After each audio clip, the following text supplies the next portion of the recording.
네, 우리 기도하겠습니다. 하나님 아버지, 교회의 근간을 이루고 진리의 본질이 되는 이 위대한 진리를 인간의 불필요한 염려로 인해서 희석된 역사의 흐름들을 봤습니다. 두려운 것은 주님의 교회를 섬기라 부르신 저 자신이 그 역사에서 이 위대한 진리를 오염시키고 흐리멍텅하게 했던 그들의 발자취를 따를까 참 두렵습니다. 주님, 바라옵기는 이 영원한 진리를 더 깊이 그저 사변적인 것이 아니라 경험적으로 확신하여서 강단에서 생명을 걸고 선조들처럼 전할 수 있는 저희가 되게 해 주시옵소서. 그래서 이 솔라 피데를 외쳤던 시대 속에서 일어났던 성령의 비상한 부어주심이 우리가 섬기는 현장에서 드러나게 하시고, 더 바라옵기는 조국교회 전체 가운데 그 놀라운 역사가 일어날 수 있도록 축복해 주시옵소서. 아멘. 이 시간 우리의 의문을 성경과 교회 역사를 바탕으로 답을 얻고자 합니다. 성령께서 이끌어 주시옵소서. 예수님의 이름으로 기도합니다. 아멘. 네, 식사 많이 하셨죠? 네, 전 맛있게 먹었습니다. 오늘은 여러분들이 접수를 하실 때요, 질문하셨던 것을 취합하고 또 공통된 질문들을 한데 묶어서 되도록이면 여러분들이 사용했던 단어와 논리 구조를 그대로 담고자 했습니다. 그래서 질문들을 제가 박 목사님께 질문을 드릴 텐데, 박 목사님 이 질문의 답은 박 목사님의 개인의 어떤 사견이 아니라는 것을 먼저 말씀드리고 싶습니다. 성경과 교회 역사를 바탕으로 한 답변이 되기를 노력하셨을 거라 생각하는데, 그렇다고 여러분들이 좀 알아주셨으면 좋겠고요. 그리고 먼저 이번 주제에 관련된 질문들이 꽤 많았습니다. 아마도 박 목사님 그 질문을 일일이 보셨을 것이고, 그 질문에 대한 질문을 가지시고 이 발제를 아마 전개해 나가셨을 거라 생각해서 그 주제에 관련된 질문들은 오전과 앞으로 진행될 오후에 에서 아마 답이 될 거라 저는 생각을 합니다. 그래서 그 질문은 빼고 나머지 취합한 질문들을 이제부터 시작하도록 하겠습니다. 첫 번째, 말씀과 설교에 대한 관련된 건데요. 현대 많은 설교자들은 청중이 듣기에 부담스럽지 않은 메시지를 전하려고 합니다. 그러다 보니 복음의 진술을 바로 전하고 기독교의 교리를 바로 전하는 일이 약화되고 있습니다. 오늘날에는 유튜브 영상을 통해 설교 내용이 만천하에 공개되니 기독교 복음의 유일성을 선명하게 전하는 것을 주저하는 것 같습니다. 일명 부드럽고 젠틀한 메시지로 전하는 것을 선호하는 이 시대에 어떻게 참된 교회를 세우기 위해 복음을 전하고 가르쳐야 할까요? 선생님, 제가 그 오전 발제 들으면서요, 지금 이제 오늘날 이 대중적인 교회와 설교들이 아까 데이비스 웰스가 얘기했던 두 번째, 세 번째 영역에 속한 메시지 같거든요. 죄의식이나 심판이라는 메시지를 통해서 사람들에게 부담을 주지 않고 어떻게 하든지 교회 붙잡아 두려고 하는 어떤 꼼수에서 나오는 설교 같다라는 생각이 드는 거예요. 그래서 이분은 이제 그런 질문을 하는 겁니다. 과연 그런 설교를 통해서 참된 교회가 세워질 수 있을까라는 겁니다. 예. 제가 이 질문에 우리 취합한 것을 지난 주중에 받고 시간이 없어가지고 제가 어제 저녁에 좀 잠깐 메모를 하는 수준에서 올라왔어요. 그래서 많이 좀 더 이게 체계적으로 대답을 못할 듯해서 너무 아쉬움이 있는데, 그런데 이런 질문들은 주로 이제 상당히 실천적인 질문들이 주로 많이 취합된 내용이 그렇더라고요. 근데 그런 내용들은 우리 정기 모임 때 우리 정기 모임 때 패널이 있거든요. 우리 목회 질문들이 있는데 그것 때 제가 교리나 이런 목회적인 내용들을 또 제가 그때 답을 하는 것들인데 여기 있는 데는 거의 거기서 많이 하던 내용들이 질문이 많이 나왔어요. 그래서 이제 그런 것들을 주로 간단하게 좀 얘기를 하고 싶은데요. 아마 첫 번째가 이제 우리 목회자들이다 보니까 이 말씀 설교에 대해서 얘기를 하셨어요. 근데 일단 이 질문의 기저에는 설교자들이 이게 부드럽고 젠틀한 메시지를 선호한다는 것. 그래서 청중이 듣기 좋은 내용을 말하고 그러면서 정작 이 복음의 진수는 제대로 전하지 않고 그런 내용을 담은 기독교 교리를 이렇게 잘 전하지 않는다고 하는 어떤 부정적인 판단이 좀 이 질문에 전제돼 있어요. 그래서 이제 저는 잠깐 묻고 싶습니다. 여러분들은 이런 질문에 좀 동의가 되시나요? 우리가 지금 오늘날의 목회자들의 설교 세계가 이게 약간 부드럽고 젠틀한 그런 메시지를 전한다는 그런 것이 여러분들의 공감이 되나요? 우리들이 이제 이런 진단을 할 때는 일단 근거가 좀 있어야 되지 않나 싶고요. 또 혹시라도 이런 판단을 할 때 우리가 우월감을 갖거나 그래서 교만하거나 감정적이지 않아야 된다고 생각이 되고요. 진실한 고민과 어떤 애통함 속에서 거룩한 답을 얻고자 하는 그런 소원을 가지고 이런 얘기를 꺼내면 좋겠다, 다루면 좋겠다 싶습니다. 만약 그러하다면 일단 이 질문자가 말한 판단은 많은 학자들이 교회들이 사람들을 맞추다 보니까 심리치유적이고 그다음에 성장주의적인 축복을 하고 기복적인 설교 그런 거 소위 마케팅 처치를 두고 흔히 하는 말로서는 수용할 수 있을 것 같습니다. 약간 두 번째, 세 번째 교회에 속한 거기에 그런 조건에서 이게 사람 중심적인 설교, 소위 그 소비자 중심적인 설교를 하지 않고 참된 교회를 세우기 위한 복음 설교, 복음을 전하고 가르치는 것을 묻는다면. 저는 이제 그런 설교에 대한 고민을 하고 있는 사역자라면은 저는 이제 네 가지를 말하고 싶어요. 첫 번째는 먼저 이제 복음을 바른 진리를 또 개혁주의적인 교리를 내가 전한다는 것으로 나는 다르다고 하는 생각에 빠지지 않아야 된다고 생각합니다. 먼저 나는 그것부터 좀 정리를 좀 하고 싶어요. 그러니까 이런 부드러운 설교 이런 걸로 오늘 대중이 세대가 교회들이 두 번째, 세 번째 이런 교회가 대세가 이렇다. 그런데 나는 그들과 다르고 나는 개혁주의적인 설교, 바른 진리를 말한다라고 하면서 나는 다르다는 생각을 하면서 이렇게 설교 사역을 하게 되면 그런 생각이 그 말씀을 통해서 참된 역사의 장애물이 된다고 저는 믿습니다. 그건 우리가 아셔야 됩니다. 성령은 하나님은 우리의 그 내면의 그런 뒤틀린 왜곡된 그런 판단과 기저를 가지고 말씀을 전하고 사역하는 것에 옆에서 뒷바라지하고 동조해주는 분이 아닙니다. 성령의 진정한 역사는 참된 그와의 일치된 역사 속에 있기 때문에 그런 거 생각은 가지면 안 된다고 보고요. 두 번째는 내가 바른 진리를 알고 전하는 것 자체만으로도 안 된다는 것을 좀 알아야 된다고 봐요. 내가 바른 진리를 전하니까 계획주의적인 진리를 전하니까 라고 하면서 그것 자체만으로는 안 된다는 것을 알고 그런 진리 이해와 증거 속에서 성령의 역사를 구해야 된다고 믿습니다. 이 말씀을 통한 참된 교회의 역사, 설교 속에서 그런 역사를 진정한 역사를 보려면은 반드시 성령의 역사가 있어야 되거든요. 알다시피 역사 속에 죽은 정통이 있었잖아요. 다 바른 진리, 개혁주의 진리를 말하는데 회중이 메마르고 죽은 정통의 교회를 가졌던 사례가 있지 않습니까?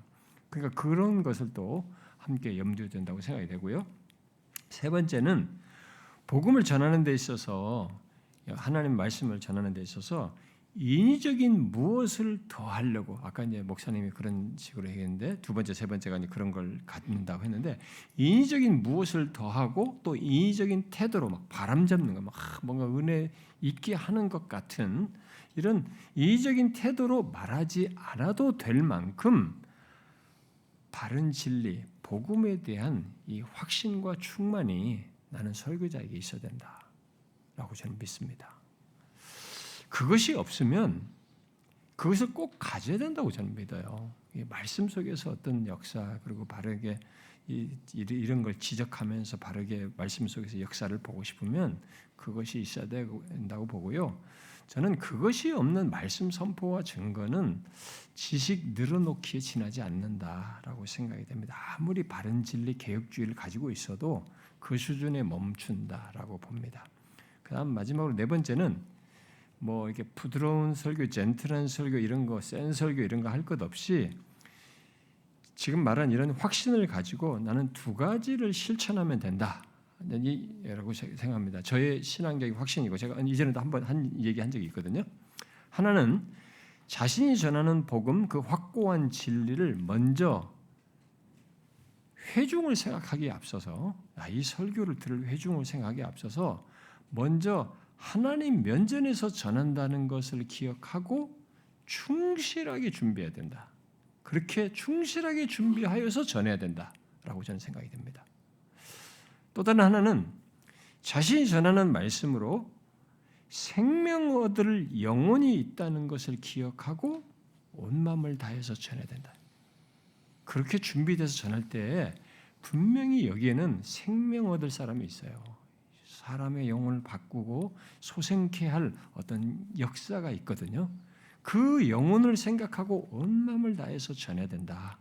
그러면 사람 의식할 여지가 생기지 않고 하나님 말씀 전하는 설교자의 본연의 자세를 견지하는 것이어서 하나님께서 역사하실 것이라고 믿어요. 두 번째입니다. 역사적 기록을 보면 회중들이 설교를 듣고 설교에 합당한 반응을 벅찬 감동 가운데 자연스럽게 나누는 것을 보게 됩니다. 목회를 하는 목사로서 그런 기록들은 참으로 부럽기 짝이 없습니다. 동시에 그런 꿈 같은 현실들이 과연 오늘의 현실에도 가능할 수 있을까라는 의문을 제기하게 됩니다. 두 가지 구체적인 질문은 첫 번째, 성경이 말하는 영적 교제가 무엇인지 잠깐 정리해 주시고요. 두 번째는 그런 영적인 교제가 역사적 기록에서 나오는 그것이 오늘날에도 가능한 것인지 그리고 그 방법이 무엇인지 말씀해 주셨으면 합니다. 이 질문의 의도 속에서 말하는 영적인 교제는 말씀을 듣고 갖는 설교를 통해서 있게 되는 그 벅찬 감동을 함께 나누는 교회 경험을 묻는 것으로 보여집니다. 그래서 그걸 중심으로 답을 하는 게 좋을 것 같은데요. 왜냐하면 성경이 말하는 영적인 교제는 근본적으로 성령에 의한 코이노니아를 말하고 있어서 우리가 알다시피 사도행전 2장이나 4장 후반부에 끝부분에 나오는 그런 내용들을 담은 폭넓은 내용이란 말이에요. 성령의 영적인 교제를 말할 때는. 그래서 일단 이 질문은 오늘날 형식에서 드문 하나님의 말씀을 선포하고 설교하는 것 속에서 사람들의 회중이 그런 감동을 받고 나누는 이런 것을 가지고 주로 묻는 거니까. 그래서 이 질문은 오늘의 현실에는 그것이 드물다는 인식 속에서 지금 묻는 것으로 보여지는데, 자 일단은 한번 제가 여러분들이 상기하는 질문을 해봅시다. 여러분들은 이런 경험을 아십니까? 이 질문자가 말하는 이런 경험을 자기들의 사역 속에서 경험을 하시나요? 그래서 그런 것을 보고 계시는가요? 이 질문을 했다는 것은 어쩌면 이런 것은 아주 특별한 경우에서 경험할 수도 있지만 어느 정도 우리 사역 속에서 볼 수 있는 내용이어야 하거든요. 근데 이게 드물기 때문에 이 질문을 한 것인데, 잘 알다시피 오늘날에는 성경 공부 교재라는 게 많이 발달했습니다. 가지고 성경 공부 교재로 또 말씀에 대한 이해, 그런 교재를 통해서 말씀에 대한 이해와 지식, 그리고 거기서 얻는 영적 유익과 깨달음, 어떤 감동을 나누는 게 보통입니다. 요즘 책이 유행하잖아요. 좋은 책들, 책 읽고 쉐어링하고. 그리고 자신들의 이제 그런 식으로 영적 교제를 감동을 나누는 것이 우리들에게 오늘 뭐 좀 보편화되어 있고 이게 대체되고 있는 거죠. 그리고 또 자신들의 인생 신앙 어떤 간증을 이렇게 교회 앞에서 이게 발표하잖아요. 어떤 큰 교회들 보면은 자기 인생 신앙 간증 같은 거 하잖아요. 이런 것들로 이제 인생 신앙 간증이죠. 그런 것으로 이제 대체가 되고 있습니다. 그래서 상대적으로 이 질문자가 묻는 설교를 통해 사람들이 크게 감동받아서 그것을 나누는 것은 많이 사라진 듯합니다. 실제로. 네, 그 이유 중에 하나는 설교들이 윤리 도덕적이고 각자가 받을 축복과 심리 치유, 영적 체험 등에 치우쳐 있기 때문에 일단 이런 현상이 오늘의 시대는 드물다. 잘 안 나타나고 있다고 저는 보고요. 그 말은 영적인 교제를 사람을 감동시켜서 있게 하고 만들려고 하기 때문에 그런 수단을 통해서 이게 지금 이 질문자가 말한 그런 경험 세계가 오늘은 너무 드물다. 너무 인위적인 감동들이 우리가 많이 하고 있기 때문에 그러나 설교 말씀을 통해서 있는 영적인 그런 교제는 일단 설교로부터 듣는 설교를 할 때 설교자로부터 설교에서부터 듣는 사람에게까지 진실로 성령께서 감화감동하신 것 속에서 있게 된단 말이에요. 그런데 그런 역사가 과연 이렇게 교회적으로 충만하게 있는 역사가 우리 교회적으로 어떤 때 역사 속에 있었습니까? 그것은 역사 속에서 주로 크게 있었던 것은 영적인 각성과 부흥이 일어날 때 교회적으로 그런 것들이 충분히 여러분 Religious Affection 같은 거 그 조나단 에즈워드의 그 부흥 이 얘기 같은 거 보면은 그런 것이 막 그들이 있었잖아요 많이. 근데 그런 것들이 영적인 각성과 부흥이 일어날 때마다 있었단 말이죠. 그러나 저는 그런 역사가 지금도 이제 가능하냐라고 묻는다면 성령의 주권적인 역사에 의해서 성령께서 역사하시는 한 오늘날 이 시대도 분명히 가능하다라고 저는 믿어요. 그런데 지금 그런 부흥의 역사는 여기서 하우를 물을 수가 없어요. 그런데 이제 찰스 피니 같은 방식으로 우리가 이렇게 하면 조건을 갖추면 부흥이 난다 이런 식으로 부흥이 말하는 건 아니기 때문에 그런 역사는 하나님께서 하시는 역사, 주권적인 역사 속에 있단 말이에요. 그러면 우리의 스가랴서 4장에서 말한 것처럼 작은 일의 날들을 우리가 멸시하지 말아야 되는데 우리 일상 속에서 사역 속에서 있는 이런 경험, 이런 것을 말하는 것의 경험이 우리들에게 있을 수 있단 말입니다. 자, 일상적인 사역 속에서 이런 경험을 할 수 있고 하기를 구해야 한다고 저는 믿는데 이제 그걸 저는 오래 얘기하는 게 좋을 것 같아요. 그 영적인 각성에서 있는 것은 이런 작은 일의 날들 속에서 하나님의 주권적인 역사 속에서 있을 것이기 때문에 자, 곧 하나님의 임재가 있는 말씀 선포, 설교 속에서 성령의 감화 감동하심으로 회중들이 받는 은혜를 드러내고 나누는 일. 저는 이 부분에 대한 하우를 묻는 질문에 대해서 여기서 제가 몇 가지를 좀 덧붙이고 싶은데요. 저는 그런 역사를 보려면 먼저 설교자가 굉장히 중요하다고 믿습니다. 이 질문자도 지금 설교와 연관되기 때문에 그 질문하신 것 같은데 설교자가 굉장히 중요하다고 믿습니다. 그러니까 말씀 전하는 자가 자신이 전하는 말씀에서부터 성령의 감동하심을 경험해야 된다고 믿습니다. 인위적으로 만든 감동이 아니라 사람들을 띄워서 우월감을 갖게 하는 것 속에서 사람들이 갖는 자기 만족감 속에서 갖는 묘한 자기 감동이 있거든요. 그런 감동이 아닌 성령께서 전해진 말씀을 통해서 회중이 그 말씀에 감동되어서 그것을 드러내고 나누는 일이 있으려면은 먼저 설교자 자신이 전하는 말씀에서부터 감동하심이 있어요. 성령의 감동하심. 설교자가 성령에 감동되어서 전하는 것이 없는 가운데 그런 영적인 교제를 기대한다는 것은 그건 요행이죠. 거의 일어나지 않는 것입니다. 그러므로 문제는 설교자가 글이 되는 것인데 과연 설교자가 회중을 감동하시는 성령의 도구가 되려면 어떻게 되느냐라는 질문이 뒤따르겠죠. 저는 그것에 대해서 좀 말하는 게 좋겠다고 보면 하우로서요. 네 가지를 제가 말하고 싶은데 먼저 자신이 전하는 말씀이 사람을 기쁘게 하려는 의도로 전하는 말씀 그런 내용이 되지 않아야 한다고 믿습니다. 진짜 이분이 말한 그런 기대 성령에 관한 역사가 진짜 있기를 원하면은 사람을 기쁘게 하는 의도를 가지고 하는 말씀은 전하지 말아야 된다는 거죠. 그러니까 번성신학이라든가 심리주의적이거나 도덕주의적인 또 자기 개발 같은 것 등을 의도로 전하지 말아야 된다는 거죠. 그런 내용들은 모두 예외 없이 오히려 이 자기에게 있는 하나님의 은혜의 그것의 분출이 아니라 나를 드러내게 돼 있습니다. 감동받은 나를 자꾸 얘기하면서 자기를 자랑하는 수준에 머물게 되거든요. 그래서 그것이 좀 먼저 정리가 될 필요가 있고, 그러면 이제 무엇을 전해야 되는가라고 두 번째로 묻는다면, 바로 이제 그런 역사가 경험이 있으려면 하나님 자신과 그가 행하신 것, 특히 그리스도 안에서 행하신 복음을 아주 생생하게, 여기에 설교자는 깊어야 된다고 믿습니다. 굉장히 이 부분에 풍성해야 된다고 믿어요. 이것을 풍성하게 전해야 된다는 거죠. 성령 하나님은 그것 속에서 우리 영혼을 크게 감동하십니다. 설사 우리들의 반응, 소위 이제 명령법에 해당하는 것, 어떻게 살고 이런 명령법에 해당하는 것, 도덕과 삶을 말하는 내용을 말한다 할지라도 그런 그 내용을 말하는 것 속에서 말할 때 그런 역사가 있는 거죠.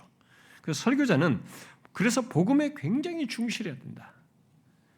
바로 하나님 자신과 그가 행하신 것 속에서 인간의 존재와 인간의 상태와 구원과 그 구원의 복됨과 소망 그리고 현재와 미래의 삶을 전하는 것이 있어야 된다라는 것입니다. 성령에 감동된 반응과 나눔, 교제, 결국 성령에 의한 이 교제는 그런 말씀으로 이게 자각되고 거기서 답을 얻고 하나님의 일하심에 감동될 때 이게 분출되는 거거든요. 이게 자기로는 억제가 안 되는 거거든요. 내게 생긴 이 감동과 은혜가 이렇게 나누고 싶게 되거든요. 그러니까 그런 것들이 있어야 된다. 저는. 그리고 세 번째로 그런 말씀을 전할 때 설교자는 자신이 전하는 말씀에 앞서서 말한 것과 같은 것인데 자신이 사로잡혀야 된다. 설교자가 자기와 말씀이 이렇게 이격되어 있는 듯한 방식으로 전하는데 이 사람들이 그것에 감동받을 거라고 생각하는 것은 큰 착각입니다. 그런 일이 없죠. 이 전하는 메시지가 자기에게 흡수되어 있어야 되고 자기가 그 말씀에 사로잡혀 있어야죠. 그 최소한 자신부터 감동받아서 확신하여서 전해야 되겠죠.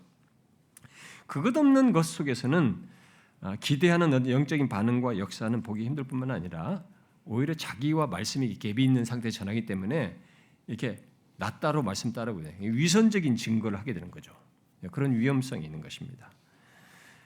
그다음에 네 번째로 마지막으로 이제 한 가지 더 덧붙이면 회중을 감화 감동케 하는 이 성령의 도구가 되려면 설교자는 미안하지만 삶이 수반돼야 돼요.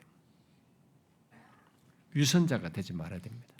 이건 우리에게 너무너무 어려운 일이지만 설사 문제가 있고 위선이 있으면 하나님 앞에 최소한 말씀 전하기 준비하는 과정에서부터 말씀을 전하러 오기 전에라도 그걸 하나님 앞에 고백하면서 은혜를 구하고 주님께서 나를 참 나 같은 자를 그리스도 안에서 받아주시는 것에 대한 은혜 감동 속에서 전하려고 해야지 이 삶이 수반되지 않는 설교는 힘이 없습니다.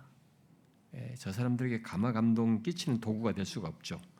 저는 설교자를 통해서 전해지는 말씀이 지금 말한 것과 이런 지금 말한 이런 내용들을 갖게 되면 영적 각성과 부흥대 같은 것은 있지 않아도 회중들 안에서 말씀을 통한 감동을 드러내고 나누는 영적인 교제가 교회 안에서 얼마든지 있다.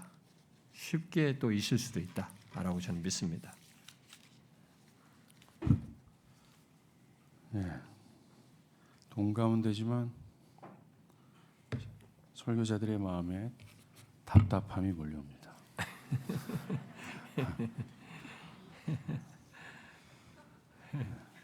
목회자에 관련된 질문 드리겠습니다. 저는 소심하고 겁이 많아 다른 이들에게 진리를 확고하게 전하고 권하는 일을 많이 두려워합니다. 하지만 사역을 하면서 계속 느끼는 것은 제가 이런 성향을 이겨내고 그 진리 속에 살아가는 다음 세대의 아이들에게 그것은 진리가 아니라고 확실하게 말해줄 수 있어야 한다는 사실이었습니다. 진리를 용기 있게 전하기 위해서는 어떤 자세와 훈련 그리고 방법이 필요할까요?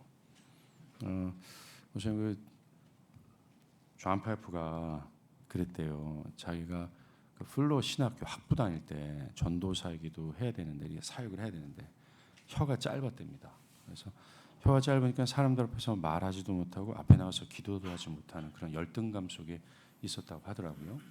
그런데 그가 그런 자가 나중에는 설교에서 우는 사자와 같은 천눈과 번개를 동반한 설교자가 됐다라는 것에 참 저도 위로를 얻었거든요.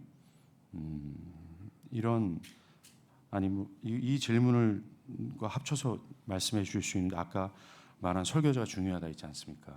그런 이 네 가지 사항들, 이 네 가지 사항들에 부합되지 않는 우리 대부분의 우리로서 파이퍼도 거기에 분명히 그런 범주에 있었을 텐데 어떻게 진리를 용기 있게 전할 수 있었을까? 어떤 자세와 훈련, 그 방법이 필요할까? 이 질문이. 저는 이 질문자께서 굉장히 솔직하게 질문한 것에 한편으로는 감사한 생각이 들어요. 왜냐하면은 우리 현실 속에는 뭐 신학생 때부터 교회 사역에 뛰어들어 가지고 자신의 상태를 감추고 자신과 분리된 말을 하는 사람들이 있잖아요. 저도 신학생 시절에 그랬던 시절이 있어가지고 자격지심에 심히 빠졌던 그런 과거 경험도 있는데, 일단 이분이 자신의 소심함과 내성적인 성향을 이기고 진리를 확고하게 전하고 권하는 일을 얘기하는데, 일단 이 부분은 우리의 본성적인 무엇으로는 야, 역시 한번 해보자, 뭐 이렇게 해가지고는 안 됩니다. 그렇게 하면은 위선만 하게 되지 저는 안 된다고 봅니다. 근데 이제 그런 케이스를 성경에서 찾는다면 여러분이 알다시피 디모데가 그렇잖아요. 디모데가 겁도 많았죠, 소심했죠. 그러니까 그런 디모데를 알고 바울이 디모데 전후서를 써가지고 대답을 많이 해주는데, 특별히 후서는 이제 마지막 자기가 서신이니까 더 절박감 있게 그런 것들을 얘기하는데, 그것이 조금 도움이 되지 않을까 싶습니다. 뭐 어떤 경험적인 얘기보다는 성경으로부터 우선 답을 얻고 공감을 좀 하는 것이, 성경이 우리가 경험과 동떨어졌다고 판단하면 안 될 것 같고요. 저는 디모데의 경험이 아주 저는 와닿거든요. 그런 부분에서. 그래서 일단 바울은 디모데가 그렇게 소심해서 자꾸 위축되고 힘들어하는 것을 알고 그의 본성적인 것을 부추기면서 너도 할 수 있다, 힘내라, 뭐 이렇게 우리 흔히 이렇게 긍정의 힘을 부추긴 게 아니고, 거친 대적들이 있는 영적인 환경에서 네가 그런 대적들을 접하고 힘든 것을 한다 할지라도 내가 너에게 부탁한 복음, 이 바른 진리를 물러서지 말고 담대히 전할 것을 이렇게 권하거든요. 디모데후서를 보게 되면 그러면서 그것을 어떻게 할 수 있는지, 그걸 전하라고 하는 그 분명한 피할 수 없는 이 사실을, 이 사람이 그 약함을 가지고 있는 이 사람이 어떻게 할 수 있는지를 이렇게 얘기를 해주는 게 있어요. 그래서 이제 그것을 좀 여기에서 질문한 것에서 진리를 위한 어떤 자세와 방법에 대한 질문에 대한 대답을 디모데 얘기로 조금 꺼낼 수 있을 것 같은데요. 저는 먼저 디모데는 거짓이 없는 믿음을 가지고 있었다라고 하면서 바울이 상기시키거든요. 소심하고 이렇게 막 위축되고 그렇지만 네가 너 예수 믿는 사람으로서 네 안에 거짓 없는 믿음이 있잖아라고 하거든요. 진실로 이 믿음이 있으면, 거짓이 없는, 그러니까 신자에게는 참 믿음이 있으면, 일단 이 믿음은 이 모든 열등감, 무슨 소심함 이런 것들을 이렇게 극복할 수 있는 가장 기본 조건을 가지고 있다라는 것을 바울이 상기시켜주고 있다고 저는 봅니다. 그래서 자신의 믿음이, 그런 믿음이 있는지만 확인이 된다면 뭐 크게 문제가 될 것 같지는 않아 보여요. 그리고 이제 그 믿음을 따라서 이제 행할 것을 이제 이 얘기를 하는데, 바울이 자신 안에 있는 은사를 보도록 바울이 상기시키거든요. 네 안에 거짓 없는 믿음, 그 다음에 네 안에 있는 은사를 상기시킵니다. 그러니까 이 은사가 너에게 있다라는 것을 얘기하거든요. 근데 이 은사가 자기가 있어도 외부의 영향에 의해서 이 은사가 이렇게 위축될 수는 있어, 발휘가 안 될 수는 있는 거죠. 그런 일이 있을지 몰라도 이 너에게 주신 그 은사를 없앨 수는 없는 겁니다. 없애지는 않는 거죠. 그게 위축되고 발휘되지 않을 수 있지만 하나님이 주신 은사가 너에게 있다. 특히 주님을 위해 섬기도록 주신 은사가 너에게 있다. 그래서 그 은사를 불뜻하게 하기 위해서 내가 그렇게 너한테 말한다. 이렇게 하잖아요. 그 사람에게 그게 있는 겁니다. 그러면 우리가 주님을 섬기기 위한, 주님을 위해 섬기는 데서 어떤 은사가 그 믿음과 함께 자기에게 다 있단 말이에요. 없는 사람은 없고 특별히 사역자는 그게 있을 텐데, 근데 그것을 좀 제한하거나 감추지 말고 그것을 성령에 힘입어서 발휘되는 것을 한 번 더 생각하면 좋겠고요. 그 다음에 세 번째는 바울이 그렇게 얘기하거든요. 1장에서 우리를 구원하사 거룩하신 소망으로 부르신 것을 기억하라고 하거든요. 기억하도록. 그러니까 우리를 구원하여서 거룩하신 소명이죠. 거룩한 소명으로 부르신 것을 기억하고, 만약에 자기가 내가 위축되고 이런 내성적이다 할지라도 내가 정말 그런 부르심이 내게 있다면, 거룩하신 소명이 있다면 이 소명이 엄청나게 중요한 거잖아요. 이건 남에게 없는 거잖아요. 근데 그 소명을 기억하는 것이죠. 그리고 진리를 용기 있게 담대히 전할 때 이제 있을 수 있는 경험들 있잖아요. 그 소심하고 위축된 그런 거 겁 많은 사람이 그렇게 담대히 전하려고 하면은 거기에 다양한 경험이 있겠죠. 거기에 가장 기본적인 것이 고난이에요. 바울이 그 얘기하거든요. 고난이 있을 걸 예상하는데 고난을 예상하고 고난을 받더라도 진리를 전하고자 해라라고 바울이 얘기하거든요. 그러면 우리는 역설적으로 들립니다. 소심하고 위축되고 이렇게 좀 주저하는 사람에게 고난이 있다. 그렇게 너가 이 복음을 가지고 전하려면, 근데 고난이 있는데 그거 가지고 너 소심함을 그대로 유지하면서 더 푹 가라앉으라고 아니라 그런 조건에서도 고난을 받더라도 진리를 전하고자 해라. 이렇게 얘기했단 말이에요. 그래서 고난을 받아라. 나와 함께 고난을 받아라. 이렇게 가거든요. 이게 이제 우리는 안 되는 사람에게 이렇게 하라고 하는 게 이게 무슨 답이냐라고 할지 모르지만 바울이 이렇게 이야기하거든요. 주를 위하여 갇힌 자 된 나를 부끄러워하지 말고 오직 하나님의 능력을 따라 복음과 함께 고난을 받으라. 이렇게 얘기해요. 이 얘기가 뭘까요? 저는 이게 상당히 그 역설적인 답을 가지고 있다고 믿습니다. 그러니까 진리를 담대히, 소심하지만 진리를 담대하고 주님의 능력으로, 하나님의 능력을 따라서 진리를 담대히 전하고자 할 때 힘든 것, 그 과정에서 이런저런 고난을 겪을 수 있지만 그걸 대면하고서 전할 때에 그게 사라져요. 소심함과 이 모든 우리 약함이 극복이 됩니다. 이 역설이에요. 물론 우리는 고난을 겪을 때 뭐 주의 은혜를 구하면서 이제 막 나가야 될 것인데, 근데 그 고난을 겪더라도 진리를 전할 때 특이하게도 소심함과 두려움이 어느새 극복됩니다. 대신 그런 자신의 조건 속에서 역사하는 그리스도의 능력으로 강하여지고 주께서 일하시는 것을 보게 됩니다. 이 역설을 믿으셔야 됩니다. 바울도 그랬거든요. 특이하게도 우리 약함 속에서 우리의 어떤 재능적인 내재된 어떤 것에 의해서 성과를 내는 게 아니라 그런 조건을 가지고 주의 능력을 의지하는 자를 주의 능력으로 강하게 하여서 주의 일을 하시거든요. 저의 지난 경험 속에서도 그런 게 있어요. 저도 부끄럽고 소심하고 많은 약점이 있고 또 약함을 가지고 있음에도 두려움과 그 피하고 싶은 것을 넘어서서 진리를 담대히 전할 때 저의 약점이 어느새 잊혀져요. 없는 듯 사라져요. 그리고 주께서 하셨구나라는 결과를 경험하거든요. 저는 그런 역설을 알면 좋겠어요. 경험적으로.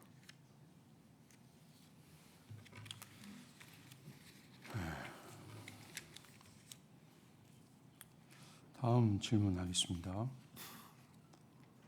목사님 방금 하신 말씀 들으면 그 손영원 목사님이 일제 강점기 때 복음 전하는 것 때문에 그 고문 당하셨거든요. 근데 막 두려워하는 그 동료 목사님들이 있었대요. 근데 그분들한테 그냥 잘 죽으라 뭐 이랬다는데 그 음성이 막 들리는 것 같습니다, 진짜. 잘 죽으라. 다음 질문하겠습니다. 하나님 기뻐하시는 바른교회 소명의식으로 시작한 목회자의 비전이 주저앉고 싶을 때가 있습니다. 많은 현실의 벽 앞에서 참된 교회 정립의 가치를 어디에 두어야 할지, 또 목회자로서 감정적으로 영적 침체가 찾아올 때 어떻게 회복하시나요? 라는 질문입니다. 뭐 이것은 이 질문은 이런 문제에 대해서 본인이 이제 많이 이 얘기를 하고 그랬었으니까 본인 이 경험담 좀 얘기해 보는 게 어때요? 네. 저는 그 영어로 빌로우 에버리지라 그러잖아요. 평균 이하의 목사로서 이런 영적 침체를 경험할 때, 뭐 영적 침체가 저는 뭐 대부분 같을 거라고 생각해요. 도저히 납득이 안 되는 우리 교인들이 앉아 있을 때죠. 싫습니다. 싫고, 저 사람이 나갔으면 좋겠는데 저 사람이 나가면 더 센 놈이 올 것 같고, 그래서 나가면 안 될 것 같고, 이러지도 못하고 저러지도 못하는. 그래서 사도 바울이 말한 것처럼 중간에 낀 자처럼 굉장히 시달려요. 그리고 또 이제 식솔들이 있잖아요. 여러분, 이 사실 현실 무시할 수가 없습니다. 이 식솔들에게 뭐 입에 풀칠이라도 해야 된다는 압박감이 동시에 있는 거예요. 그럴 때 내가 뭔가, 또 아내는 일하고 나는 애들 나이 대해주고 아침 차려주고 점심 때 애들 픽업해서 점심 차려다 주다가 공부 가르치다 보면 하루 일과가 다 가요. 내가 뭔가, 그러니까 나를 낙심시키는 현실은요 한두 가지가 아니라는 것을 사실 우리 전부 다가 다 동감할 거라고 생각을 합니다. 결혼 안 하신 분들은, 못 하신 분들은 모르겠지만 이게 그런 현실이 있어요. 근데 평균 이하의 목사로서 뭐 이런 영적 침체 가운데 기도와 금식과 말씀으로 돌파해야 되는 걸 다 알지만 사실 침체는요 성경을 봐도 안 들어와요. 기도를 해도 구체적인 기도가 안 나옵니다. 암담해요. 주님, 여기서 끝나는 경우가 많아요. 그래서 우리는 또 에드워즈의 일기를 보면 막 나는 그때 숲속을 거느렸다 막 이러는데, 우리 집 근처에 숲속이 어디 있습니까? 나가면 다 버스인데. 그 이러지도 못하고 저러지도 못하는 상황에 있었어요. 그래서 뭐 기도를 안 한 것도 아니고 성경을 안 읽은 것도 아닌데, 이렇게 침체 가운데 있을 때마다 제가 했던 거는 가장 먼저는 박 목사님한테 전화했던 거예요. 박 목사님 뭐 하세요? 제가 이게 경험담을 말하니까 표현을 뭐 하세요? 나 바빠. 식사는 하셔야 되지 않겠습니까? 그래서 밥을 먹는데 박 목사님은, 저는 11시 반인데 박 목사님 1시에 드신대요. 그래서 저는 이제 돈은 없고 찾아가는 겁니다. 그래서 식사를 하고, 어떨 때는 제 마음에 있는 얘기를 토해낼 때가 있고, 어떨 때는 목사님과 함께 있으면 자연스럽게 교회 역사와 성경에 대한 얘기를 듣잖아요. 사실 영적 침체가 아니면 그 얘기가 달콤하지는 않습니다. 일반적이고 내가 좋은 상태는 뭐 성경적인 교회 역사를 듣기보다는 일반적인 교제를 하길 바라는데, 그럴 때는요 답을 얻어요. 이렇게 무심코 찾아가서 식사를 하면서 때로는 울컥하기도 하고 때로는 원망도 하고, 제가 제 아내한테도 얘기 못하는 교인들에 대한 원망, 그리고 교인들한테 교인들을 원망 못하잖아요. 저는 도대체 목사님 이해가 안 됩니다 할 때 목사님도 그게 깊이 동감해 주세요. 있다라는 겁니다. 여기도. 그러면서 너무 큰 위로를 얻어요. 되게 잦은 만남이 있었습니다. 낮은 만남이 있었고, 그리고 두 번째는 참교추 모임이에요. 참교추 모임은 제가 교회를 개척하고 지금까지 오는 10년 동안, 약 10년 동안 저를 한 달에 한 번씩 리프레시해 줬던, 상당히 챌린지를 줬고 저를 다시 일으켜 세웠던 원동력입니다.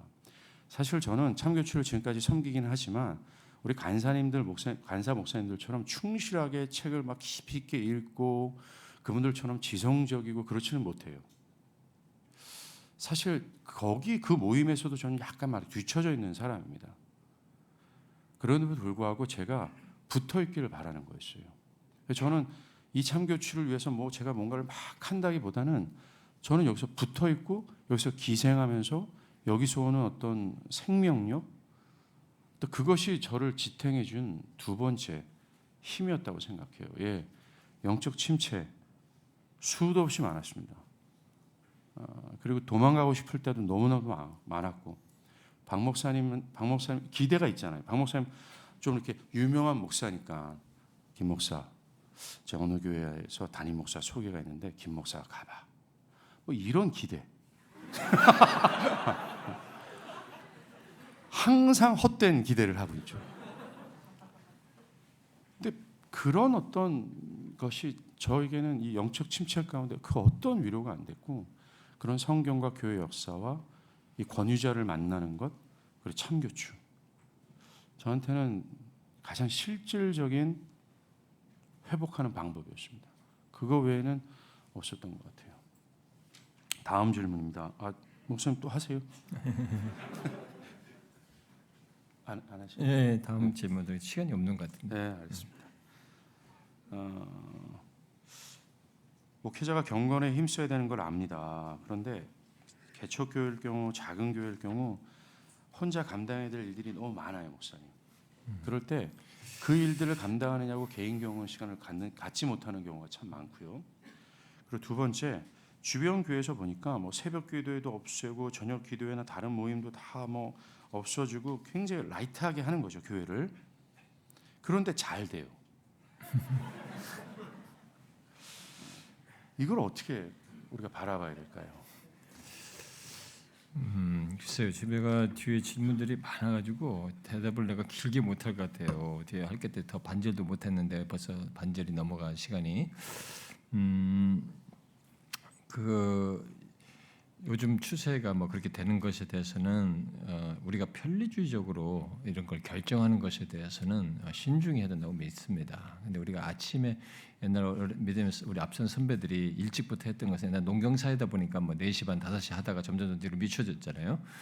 그래서 좀 새벽에 했던 것은 하루 일과를 시작하면서 다른 데보다 시간 내기가 그 시간에 집중하고 좋아서 이제 우리가 그런 전통을 갖게 됐는데, 공동체적인 필요에 의해서 전체가 함께 참여할 수 있는 어떤 시간을, 아침 시간을 좀 조절해서 한다는 것은 뭐 있을 수는 있다고 봅니다. 우리 교회 개척할 때, 우리 도곡동에서 개척했을 때 우리 지하철에 가까웠는데 새벽기도 첫 시작이 6시 15분이었어요. 왜냐하면 첫 지하철을 타고 오면 도착 시간이 그것이었기 때문에, 그래서 6시 15분이었거든요. 그다음에 이제 일로 와가지고는 6시로 바꾼 겁니다. 우리는.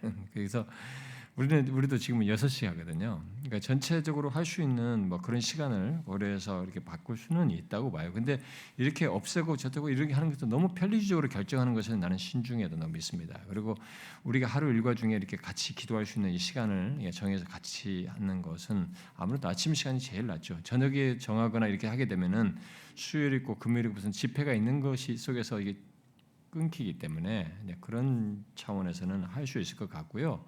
그다음에 이제 바쁜 중에 우리 사역자들의 이 경건에 대한 이 실패 문제의 질문은, 저는 이제 경건의 이제 생활을 할 때 이분이 실패 이런 얘기를 할 때 그런 것이라고 봐요. 제가 아침에 정상적으로 했던 뭐 기도 시간, 무슨 뭐 성경 읽는 시간, 뭐 이런 것들을 못 하게 되는 것, 분주함 때문에 못 하는 거 가지고 실패다 이렇게 얘기하는지는 모르겠어요. 근데 이제 경건에 대한 것부터 이해를 하시면, 이러면 경건은 기본적으로 하나님과 올바른 관계 속에서 나오는 신앙과 삶이잖아요. 하나님과 올바른 관계를 말할 때 경건이라고 하지 않습니까? 그것에 대한 방편으로 이게 말씀과 기도든 뭐 어떤 이런 것들이 은혜의 방편들이 사용되는 거잖아요. 그러니까 그 실패 문제는 이 하나님과의 관계에 실패하는 것이 아니면은 거기서 우리가 일시적으로 좀 어려운 거 가지고 실패로 단정짓지는 말고요. 그렇게 되면 자꾸 율법주의적이 돼요. 뭐 하나에 가지고 막 낙심해 버리고 자기를 정죄하고 그러는데, 그렇게 하지 말고 하나님과의 관계에서 실패하는 것을 가지고 경건에 실패했다고 말해라라고 말하고 싶고요. 그러면 하나님과의 관계 속에서 실패는 제일 뭐냐면 죄예요, 죄. 아무리 기도 생활하고 뭐고 새벽기도 잘했는데 제일 일상에 들어서 죄에 대한 자각도 없이, 거룩함도 없이, 하나님을 따라가는 것도 없이, 주님을 기쁘시게 하고자 하는 것 없이 이렇게 행한다 그러면 그건 경건의 실패를 하는 겁니다. 아무리 이런 걸 방편들에 충실해도 이 사람은 경건에 실패하는 사람이에요. 그러니까 그런 이해부터 좀 명확히 하셔서 한두 번 이런 걸 가지고 실패라고 하지 말고 오히려 일상 속에서 하나님과의 관계에서 이렇게 바른 올바른 관계를 갖는 것, 죄를 항상 예민하게 대항하고 하나님이 기뻐하시는 것에 마음을 쏟는 그것을 하면 좋겠다고 봅니다. 네, 목사님 그 시간 때문에요. 예. 먼저 직분 네 번째 직분에 관련된 질문을 예, 먼저 예, 한번 예, 하겠습니다. 교회 리더, 부서, 부장, 회장, 임원, 교사들이 교회란 무엇인지를 스스로 규정할 때 성경적인 교회론, 예배론, 직분론과 관계없이 목회자는 어떻게 해야 됩니까? 그리고 그 리더들이 교회의 신임과 지지를 얻어 교회 예배를 어떻게 드려야 할지, 수련회를 어떻게 진행해야 할지 등을 세워나가는데 목회자의 권한보다 더 크게 느껴지기도 합니다. 목회자는 부임한 지 얼마 되지 않았고 목회자가 생각하는 대로 일을 진행하려 할 때 그것보다는 자기들의 생각과 의견을 앞세웁니다. 만약 그 리더들의 의견이 관철되지 않으면 땀 마음이 없고 교회에서는 그들이 떠나는 것을 걱정하여 그들의 뜻을 최대한 존중합니다. 이거 동시에 직분자를 어떻게 세워야 되는지 되게 실제적인 것입니다. 네, 만일 이제 우리가 참교추의 목회자들이 목회 경험 속에서 이렇게 힘든 것들을 많이 질문하시거든요. 우리 정기 모임 같은 데서요. 굉장히 실제적이에요. 근데 만일 이 직분자의 말대로 교회 리더들이 자신들이 만든 교회 이런 전통과 관습으로 교회에 대해서 규정을 하고 그런다면, 그리고 자기가 새로 부임한 목사가 그것이 자기가 성경적이지 않다라고 것을 알고 성경이 말하는 교회 모습을 갖도록 이끌고자 한다면, 정말 그 두 가지가 사실이라면 목회자가 목회하기 가장 힘든 조건에 놓여서 목회하고 있는 것은 사실이에요. 정말 어려운 교회입니다. 그런 교회는. 그러니 이제 자신이 그곳에서 목회를 하고자 한다면, 또 그들에게도 바르게 이끌 목회자가 필요한 것을 안다면 그들이 갖고 행하는 모든 방식과 틀을 단번에 이렇게 탁 꺾어가지고 무슨 개혁한다면서 틀을 확 바꾼다고 그래서 바꾸는 것은 안 되고요. 그렇게 하시는 것보다는 그들의 중심 변화를 통한 성경적 교회로 나아가도록 말씀을 전하고 가르치는 것을 정말로 꾸준히 잘하는 길밖에 없다고 믿습니다. 물론 오랜 전통과 틀이고 자기 확신에 차 있기 때문에 그것도 교회 리더들이 그렇게 하고 또 성도들까지 호응을 하고 있기 때문에 쉽지 않습니다. 그러나 진실로 그들이 성경과 동떨어진 것을 갖고 있다면, 그렇다는 확신을 가진 목사는 말씀으로 일깨우고 가르치고 또 힘써 섬기는 가운데서 주의 역사를 구해야 되지 않나, 그리고 그런 가운데서 역사하실 것을 믿어야 되지 않나라고 생각이 됩니다. 하나님의 역사를 믿고 사람보다 하나님을 기쁘시게 하는 것이 자신의 모든 것을 걸고 사역을 해야 되지 않나. 그런데 만일 그렇게 하다가 쫓겨난다면 어떻게 될까요? 그것은 영광이 됩니다. 로이준스 목사가 그랬잖아요. 그렇게 해서 쫓겨나는 것은 영광이다. 그렇게 해서 쫓겨나자 이렇게까지 말하기도 했잖아요. 그러나 이제 이 질문자의 말대로 교회 전체가 그런 분위기인 것에 대한 목회자의 판단이 어느 정도 객관적이고 사실적인지는 잘 모르겠어요.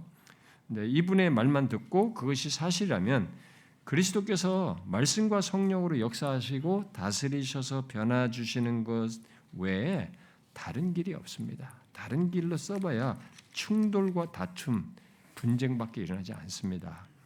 자, 그리고 이제 직분자를 이런 문제 때문에 직분자를 잘 세우는 방법에 대해서 물으셨는데, 목사님, 그러면 우리 정기 모임 때 목사님 얘기해 준 거예요. 로이 존스 목사님 교회 부임하자마자 그 교회에 있던 사조직을 없앴잖아요.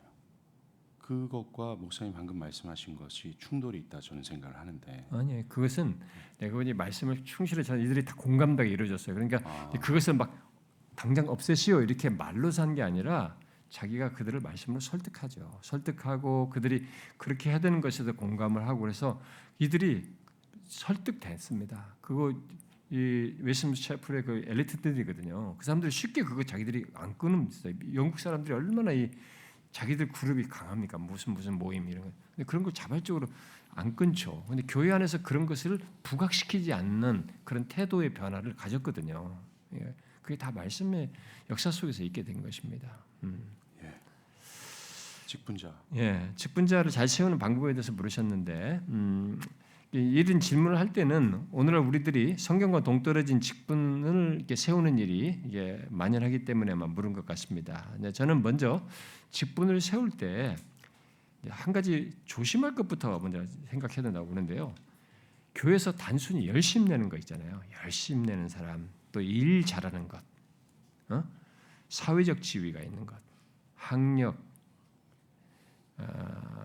이제 그런 것에 우선되지 않도록 그것이 가장 우선적인 이 직분을 임명하는데 이런 이게 고려 사항이 되지 않도록 하는 일이 필요하다고 믿습니다. 우리가 직분을 세울 때 사람들 목회자들 세울 때 그런 것이 굉장히 눈에 띄거든요. 거기에 끌리거든요.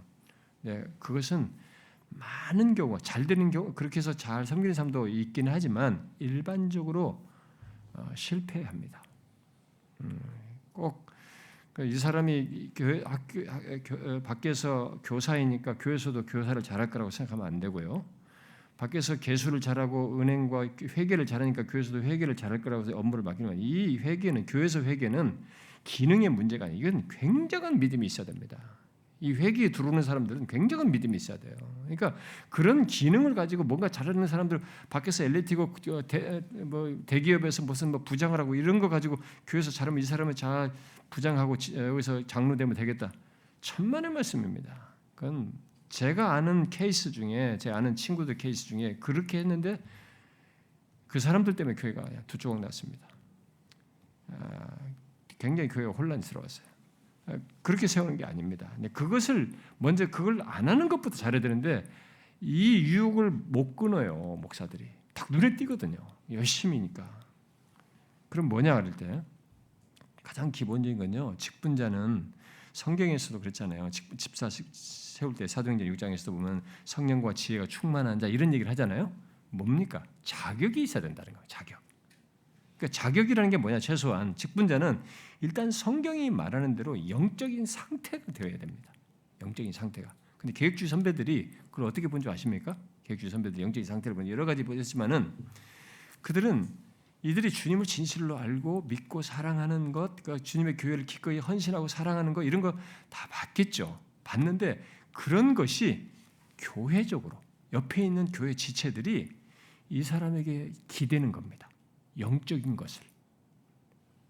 그 사람에게 영적인 고민을 묻고 자꾸 답을 듣고 이 사람을 의지하는 겁니다. 그런 사람이 상태가 되는 거예요. 그래서 그건 벌써 성령이 역사하셔서 있는 거잖아요. 코에노니아잖아요. 그러니까 그런 교회적인 그 세움이 고려가 된 겁니다. 그런 사람을 뽑은 거예요. 그게 굉장히 실천적으로 생각해 보신 사람입니다. 그래서 교회 안에서 여러분들 보세요. 누가 직분자가 돼서 인지를 보려면은 주변에 있는 성도들이 그 사람에게 자기 영적인 고민을 얘기하고 도움을 구하고 같이 기도하고 이렇게 하는 사람인지 한번 보라고요. 근데 뭐 자기 잘난 척만 하지 능력은 많은데 자기 혼자만 드러나지 다른 사람들에게 세우는데 그렇게 참여되지 않은 사람은 결국은 어렵습니다. 교회. 그 사람 때문에 더 혼란이 옵니다. 그래서 그런 것을 좀 고려하면 좋겠다라고 저는 생각이 되고요. 뭐 성경적인 막 그 직분론 같은 일일이 상세히 말할 수는 없어요. 너무 많으니까요. 그러면서 한 가지 이제 거기에 더 덧붙여서 이 중에 아니다고 하는 것에 대한 이제 실천적인 사례를 하나 제가 얘기하자면은 이런 건 중직자들을 세울 때 얘기잖아요. 교회에 흔히 중직자 직분자를 세울 때 이제 특별히 이제 재정을 감당한 재정에 관여하고 결정하는 것에 참여하는 직분자들이 많이 있게 된단 말이에요. 이런 사람들을 하게 될 때 여기 이런 내용에 따라서 고려될 것은 뭐냐면 저는 빈부를 얘기하는 게 아니라 부자와 가난을 얘기하는 게 아닙니다. 자신이 교회에서 어떤 걸 결정을 하는데 재정 결정 같은 걸 참여를 하는데 이 사람이 자기 가치관과 자기 수준, 자기 생활 이 기준을 못 넘어서는 사람이 있어요. 그런 사람은 절대 재정과 관련된 중요한 중직 이런 데 세우면 안 됩니다. 이건 제가 말한 게 아니고 신학교 때 우리 실천신학 교수들이 두 교수가 또 공통적으로 말한 겁니다. 그런 사람들은 자기 생활 규모로 자꾸 교회를 판단을 해요. 뭐 재정이 어떻고 왜 이렇게 하고 뭘 쓰는 결정을 못 하는 겁니다. 심지어 목회자 한 사례 조금 올리는 거 가지고도 막 아주 예민하고 그거 좀 실족해가지고 스스로 시험에 들고 그런 사람은 직분자 되면 안 됩니다. 그건 개인적인 문제가 아니에요. 교회 전체의 결정을 파괴합니다. 자기가 그렇더라도 믿음으로 결정할 수는 있어야 되거든요. 이건 하나님의 시각에서 할 일이거든요. 그런데 자기 수준을 못 넘어서 뭐는 거예요. 생활 규모, 자기 가치, 자기 경제 개념 이걸 못 넘어서는 겁니다. 믿음이. 그런 사람은 직분자 세우면 안 되죠. 그러니까 그런 것은 여러분들이 이제 고려해야 된다고 생각이 됩니다. 그 다음에는 이제 직분을 이제 받아서 세우는 사람들을 가르치는 문제가 꼭 같이 수반돼야 됩니다. 이 사람이 이렇게 했으니까 아까 그렇게 잘 사람들이 인정받으니까 이 사람 잘할 거야. 그렇지만 않아요. 그 사람도 교육을 좀 필요합니다. 성경적으로 직분이라는 게 뭐냐? 직분을 어떻게 감당해야 되냐? 가장 기본적인 게 당신이 뭐가 있어요? 이게 그런 상태, 내면의 상태이지만 진리가 말하는 게 뭐냐? 그걸 가르쳐야죠. 성경적인 직분에 대한 것. 그래서 기본적으로 말씀, 기도, 교제, 전도, 섬김, 청지기적인 삶, 이 교회에서 리더십에서 어떻게 섬기고 리더십과의 관계 속에 섬기는 것 이런 것들이 이 사람에게 있어야죠. 그런 것들을 잘 양육하는 것입니다. 그런 가르침이 나는 꼭 직분자를 세울 때는 함께 수반돼서 섬기도록 하고 그다음에 결론적으로 직분자가 이런 직분자로 다 세워졌을 때 직분자의 마음속에 확 새겨될 한 가지가 있습니다. 그건 그들에게도 시인을 받아야 되고 그들의 마음에서 우러나와야 될 내용인데 직분자는 아래로 내려가는 자이다라는 인식을 갖게 해야 됩니다. 절대로 우월 개념이 아닙니다. 이건 세상 지식이에요. 세상 개념입니다. 교회는 모든 직분을 받는 순간 더 아래로 내려간다는 생각을 해야 됩니다. 거기에 대한 공감과 확신을 그 사람이 갖도록 해야 돼요. 우리가 직분자들도 저는 직분 교육할 때 그 얘기했습니다. 우리 장로님들이 다 얘기할 때 우리는 당신들은 이제부터 우리는 더 내려간다. 우리는 그런 마음으로 섬기자. 이 얘기를 그렇게 했어요. 저는 그게 직분 세우는 데서 가장 기본적이라고 봅니다. 이게 내용이 굉장히 많잖아요. 가장 실천적인 기본적인 내용만 제가 얘기하는 겁니다. 예. 거의 마지막입니다. 그 비대면 대면 문제예요, 목사님. 코로나 지나면서 사실 한국 교회 안에 그 비대면 예배, 비대면 모임 이게 사실 좀 고착화돼 있다. 어떤 설문조사에서도 그렇게 나왔는데 작년에 한번 또 말씀해 주셨는데요. 이거를 좀 간략하게만 왜 현장인가? 예. 이미 제가 이 예배 문제는 우리 컨퍼런스에서 우리 비대면으로 한번 할 때 주제를 다뤘습니다. 예배 문제가 아주 비대면 문제가 제기됐기 때문에 아마 우리가 홈페이지에 있을 겁니다. 참교수 건프에. 그런데 저는 일단 대면 예배, 비대면 예배 문제가 제기되고 이 플로팅 크리스천 얘기가 나오는 것이 현대 교회의 산물이라고 믿습니다. 성경은 예배와 관련해서 구약 시대부터 신약에서 또 그리스도 안에서 성취되어 드러내는 이 진리와 영과 진리로 예배하는 것으로 이어지는 이 모든 기독교의 예배에는 변하지 않는 사실이 한 가지가 있습니다. 지금 우리가 비대면, 뭐 온라인, 오프라인 이런 것으로 비상 국면에서 생겨난 이런 걸 가지고 이제 보편화하려고 하면서 정당화를 얘기하는데 그런 정당화는 현대 풍조가 만든 논리이고요. 성경이 구약에서부터 신약으로 쭉 현대까지 교회 역사 속에서 증거하는 하나의 변할 수 없는 한 가지 사실은요. 회중성이에요. 성경이 말하는 예배는 회중성을 가장 기본적인 중심부에 놓고 얘기했습니다. 삶의 예배다 뭐다 이런 부가적인 것들이 있더라도 성경에서 말하는 예배는 굉장히 회중성을 전제하는 것입니다. 존 프레인 같은 사람이 참된 예배는 하나님의 언약적인 주이심을 알려주는 일들로 가득 차게 된다라고 말을 했는데 그것은 결국 공동체가 그런 경험을 하는 것을 말하는 것이거든요. 그러니까 개인이 주체가 되어서 이런 예배 저런 예배 특히 온라인으로 뭐 이쪽 예배도 드리고 저쪽 예배도 드리고 이런 영상으로 들으면서 때로는 신자들이 이렇게 막두 개, 세 개 교회에게 접해서 요즘 신앙생활 한다, 막 이런 얘기가 나오는데 그것은 교회 역사 속에 성경과 교회 역사 속에 없는 것입니다. 비록 교회 역사 속에서 다양한 어떤 그 이탈과 문제가 있었고 특별히 건물에 집중하는 이런 문제가 있었다 할지라도 구약과 신약 지난 교회에서는 그리고 주님 오실 때까지 그리고 히브리서에서 말하듯이 천상에서까지도 예배는 회중성을 갖습니다.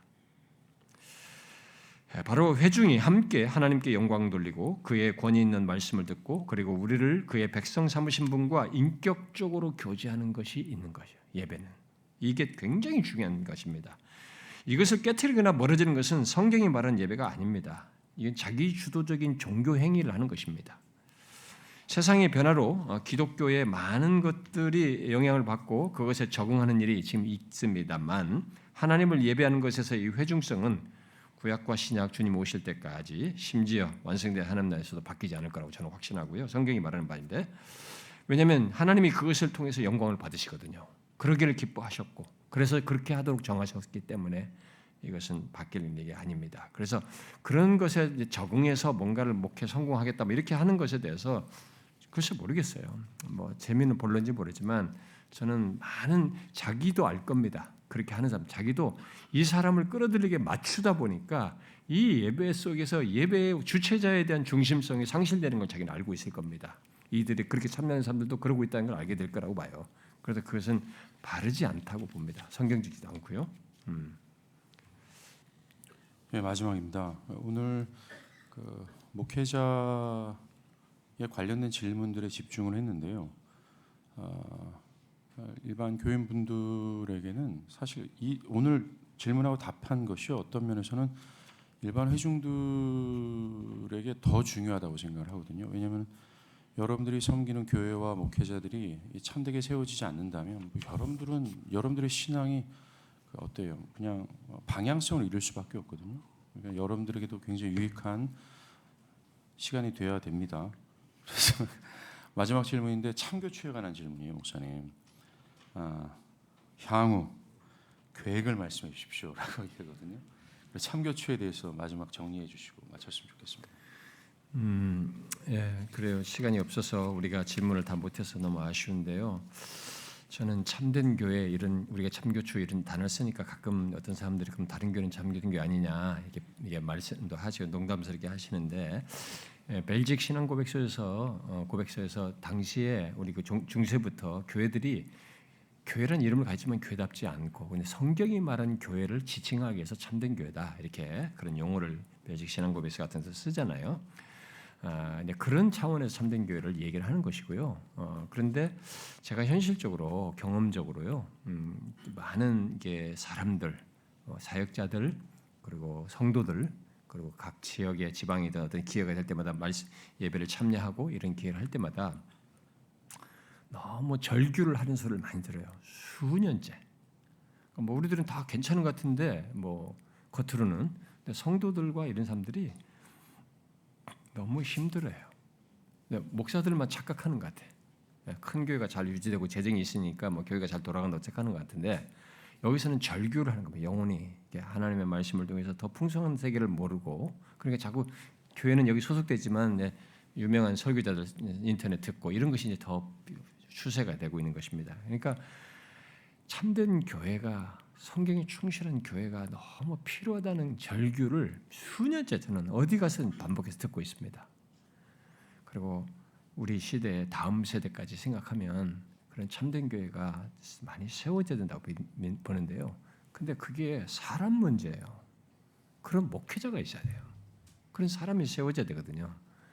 근데 그런 차원에서 우리가 참교추에서 같이 공부도 하고 세워주고 섬기고 특별히 우리는 부서 사역자라고 여기 와서 목회를 배우신 분들에게 사례를 줘가면서 이게 몇 년씩 머물게 하게 하고 이런 기회를 주는데 어떻게 해서라도 그런 사람들이 세워져서 이게 참된 교회를 세우는 것 여기에 우리 교회가 재정이나 뭐든지 할 수 있는 데까지 해보고 싶어서 이런 것도 하고 있고요. 우리 목회자들을 섬기는 부분을 저는 나중에는 이제 제주도의 센터에 1년에 한두 번씩 인텐시브 어떤 목회자 공부하는 과정 이런 것들을 계획해서 진행할까도 합니다. 근데 어쨌든 저는 이 시대에 우리가 좀 생각을 해봐야 된다고 봅니다. 우리 목회자들이 굉장히 회중은 이 우리 목회 환경은 한국이란 영적인 환경은 정말 진실한 종을 찾아요. 결교합니다. 몇 시간이라도 어디 이동해서라도 그런 목양자를 찾아서 예배드리고 싶어하는 사람들이 진짜 많습니다. 그러니까 그런 참된 교회가 각 지역에 있으면 좋겠고요. 지방에서 우리가 전화 계속 오거든요. 어느 도시에 참된 교회 없습니까? 어디 교회 추천을 말할 데 없습니까? 그 사람들이 그 목회자가 주변에 없겠어요? 근데 우리한테 그런 걸 묻는 이유가 뭡니까? 저도 그런 교회들이 각 지역마다 다 세워지는 것이 있기를 간절히 바라고요. 거기에 우리가 좀 사용됐으면 좋겠다는 게 저의 소원이에요. 예, 그 오늘 일정을 마치면요. 아까 간사 목사님 말씀하신 것처럼 참교추에 관심 또 참여하시고 싶은 분들은 앞쪽으로 모여주시는데요. 특별히 우리가 개혁주의를 외치는 대부분의 분들이 성향이 비슷한 것이 하나 저 발견됐는데 곤조가 있어요. 나만이 진리다라고 하는 것이 되게 센데 이것이 성경과 교회 역사 속에서 분명히 맞는 진리지만 세월이 가면서 이것이 더 보완되고 깎이고 그분의 또 인격도 다듬어져야 될 필요성은 분명히 있습니다. 참교추는 그런 역할을 하는 것 같아요. 그리고 저 개인적인 참교추에 대한 간증은 아까 그거로 대신하겠습니다. 예. 기도와 마치겠습니다. 하나님 아버지, 주님의 교회를 섬기면서 성경에 나와 있지 않은 구체적인 답을 몰라 헤매고 또 모호할 때가 있습니다. 정말 어리석고 무지한 저희들을 긍휼히 여겨 주셔서 말씀을 통해 또는 어떤 권위자와 또 역사를 통해서 하나님이 원하시는 대로 이 교회를 이끌어갈 수 있도록 우리에게 지혜를 허락하여 주시옵소서. 이어지는 마지막 시간 주의 종을 확실히 붙잡아 주셔서 여호와의 불이 우리 심령 가운데 내려질 수 있도록 축복해 주시옵소서. 예수님의 이름으로 기도합니다. 아멘.